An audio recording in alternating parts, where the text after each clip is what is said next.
Salut tout le monde. J'avais posté cette vidéo sur ma chaîne d'Abby Lolotte, mais jamais sur Terreur Nocturne.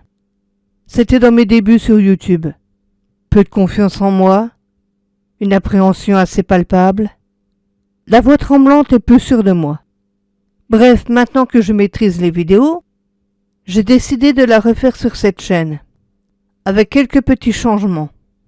Globalement, le contenu reste le même, mais le trac de mes débuts en moins.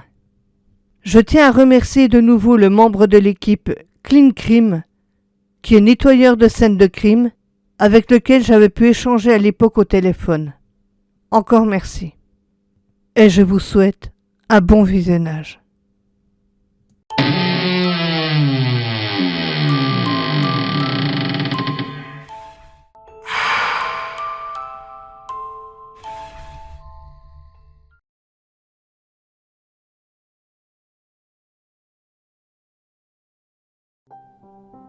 Bonjour, je me présente, Amanda Heller. Mon équipe et moi sommes ce qu'on appelle familièrement des nettoyeurs de scènes de crime.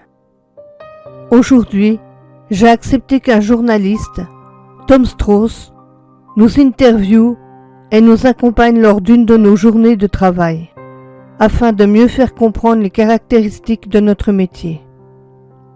Bonjour Amanda. Pouvez-vous nous parler de votre métier, qui, je dois bien l'avouer, sort un peu de l'ordinaire? Pour quel genre de nettoyage fait-on appel à vous? Des meurtres? Bonjour, oui entre autres. Mais on fait aussi les morts de causes naturelles, les suicides, les crimes, les maladies et les accidents.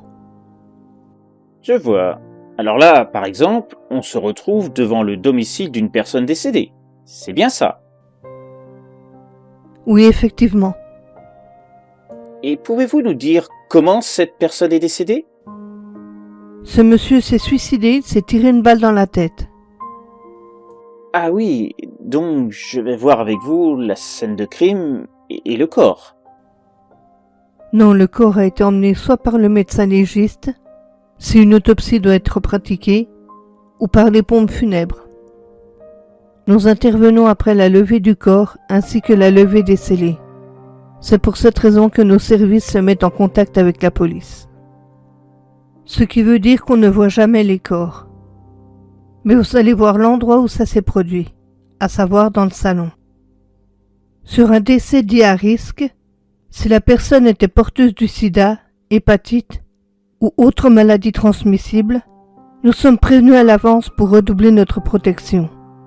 Là, on essaie, mon équipe et moi, d'attendre plus de 72 heures avant d'intervenir. Pourquoi attendez-vous plus de temps que sur une autre intervention? Car pour les maladies, le risque est plus important.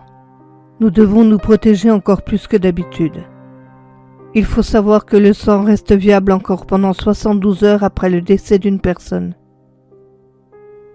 Je comprends.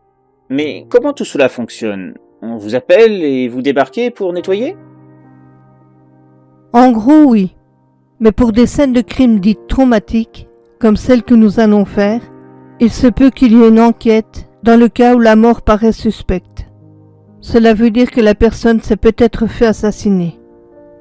Dans ce cas-là, il peut y avoir aussi une reconstitution des faits, établie par les enquêteurs eux-mêmes.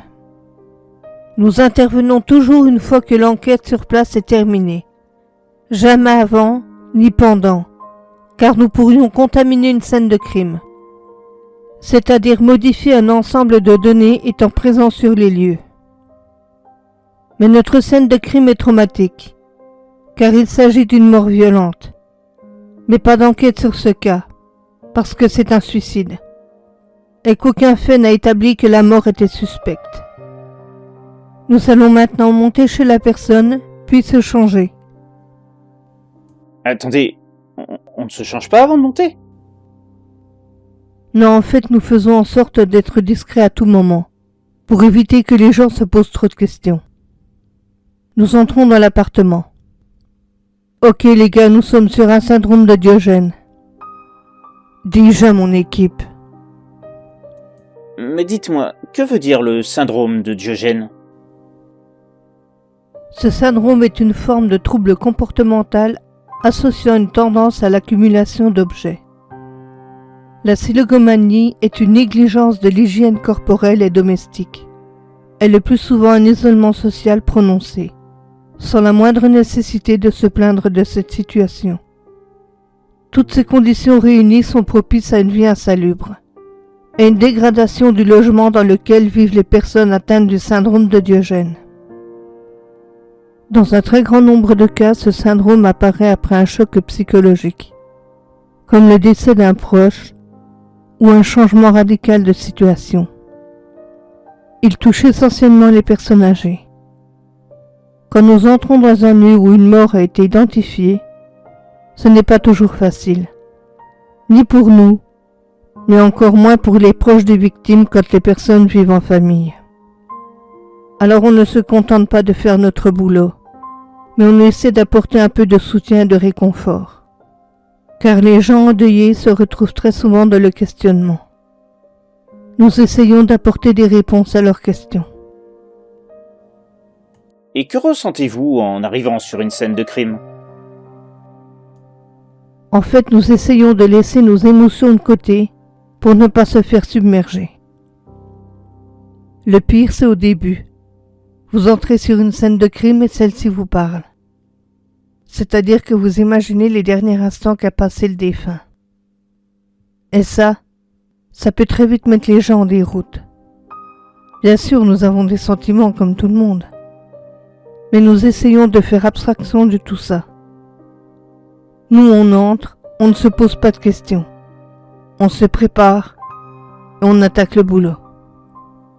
Le travail de nettoyeur de scènes de crime n'est pas très prisé dans le domaine du travail. Et pourtant, ces gens-là sont d'une importance capitale. Car les gens qui restent après la mort d'un proche se demandent comment faire pour nettoyer tout ça. Cela se comprend, ce n'est pas évident. Mais dans d'autres cas, certaines personnes disent aux gens de nettoyer eux-mêmes. Sauf que personne ne devrait avoir à ramasser le sang, les fluides corporels ou encore la matière de leurs proches. Jetant une combinaison, un masque de protection ainsi que des gants aux journalistes qui nous accompagnent. Tenez, mettez ça, c'est le protocole. Personne ne peut entrer sur une scène de crime sans protection. Je comprends. Et que va-t-on voir exactement là-dedans ? Me demande-t-il, l'air plutôt inquiet. L'homme s'est suicidé par arme à feu pendant un orage violent. De plus, l'arme portait un silencieux. Ce qui veut dire que le corps a été retrouvé plusieurs semaines après le décès. 2 semaines pour être exact. Nous appelons ça une découverte tardive. Donc nous allons avoir du sang, des fluides corporels, car il s'est donné la mort sur le canapé de son salon, et peut-être des matières organiques. Dans ce cas précis, présence de morceaux de cervelle, d'os ou encore de peau. Si on trouve ce genre de choses, et malheureusement on va forcément en trouver, nous y mettons dans un sac spécial et nous prévenons les personnes qui s'occupent de l'affaire. Ensuite, les restes sont récupérés et ne nous concernent plus. C'est aussi pour ça qu'on appelle ça une scène de crime traumatique, car nous pouvons tomber sur des choses pas très cool, ce qui peut être déclencheur d'un stress. Mais quand cela nous arrive, nous en parlons en équipe, entre nous, pour essayer de s'aider mutuellement. Car une fois de retour chez soi, on ne parle pas de notre journée de boulot. Il faut mettre des barrières entre vie de famille et travail, car sinon ça ne fait pas bon ménage. Nous évoluons difficilement dans l'appartement, car comme expliqué précédemment, la personne souffrait d'un syndrome de Diogène, ce qui explique le tas d'immondices dans l'appartement. Une fois arrivés dans le salon où le suicide a eu lieu, nous sommes très vite plongés dans l'ambiance qui règne sur place. Ah oui, quand même. Dit le journaliste estomaqué par ce qu'il voit. Voilà, c'est sur ce canapé que l'homme s'est donné la mort. Mais qu'est-ce qui est marron là-dessus? Me demande Tom, intrigué par tout ça. C'est du sang coagulé ainsi que des fluides corporels. C'est ce qui produit cette couleur un peu marronnée une fois séchée. Nous commençons tout d'abord par faire ce qu'on appelle une pression négative. C'est une machine permettant de faire sortir les mauvaises odeurs ainsi que les contaminants en dehors de l'habitat. Puis nous rendons l'endroit hermétique. Nous coupons le chauffage, puis nous fermons portes et fenêtres pour éviter d'attirer d'autres insectes. Ensuite, nous prenons des photos vidéo avant, pendant et après intervention. Il y a 2 façons de procéder à un nettoyage. Où il faut juste nettoyer, mais dans certains cas, notamment pour les personnes qui vivent seules, nous sommes aussi amenés à vider et nettoyer les lieux. C'est ce que nous allons faire aujourd'hui. Le canapé est la source de l'odeur, vu que c'est là que le corps est resté pendant 2 semaines. Nous allons le mettre dans un sac à part, pour un service appelé dasserie, qui veut dire déchets d'activité de soins à risque infectieux, de biohazard. La personne décédée n'avait pas de famille. Il était désociabilisé, fait accentuer par le syndrome de Diogène. Nous vidons, nettoyons de fond en comble du sol au plafond. Puis ensuite vient la désinfection, désinsectisation, désodorisation de toute surface de la maison par fumigation. Les meubles sont aussi nettoyés et désinfectés si l'appartement n'est pas à vider.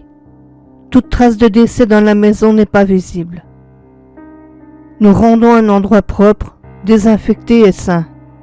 Les produits que nous utilisons sont des produits assez forts, estampillés NF conformes à ceux utilisés en milieu hospitalier. Une fois que tout est terminé, nous prenons des photos, vidéos comparatives. Puis toujours dans l'appartement, par souci de discrétion, nous enlevons notre équipement quand nous avons terminé.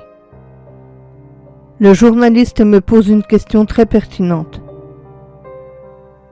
Une dernière question. Quelle a été pour vous votre pire scène de crime? Je dois bien reconnaître que celle-ci restera gravée en moi à jamais. Ma pire scène a été un homme qui a égorgé sa femme et ses 3 enfants. Puis ensuite il s'est pendu. Cette scène-là va rester en moi jusqu'à la fin de ma vie, je pense.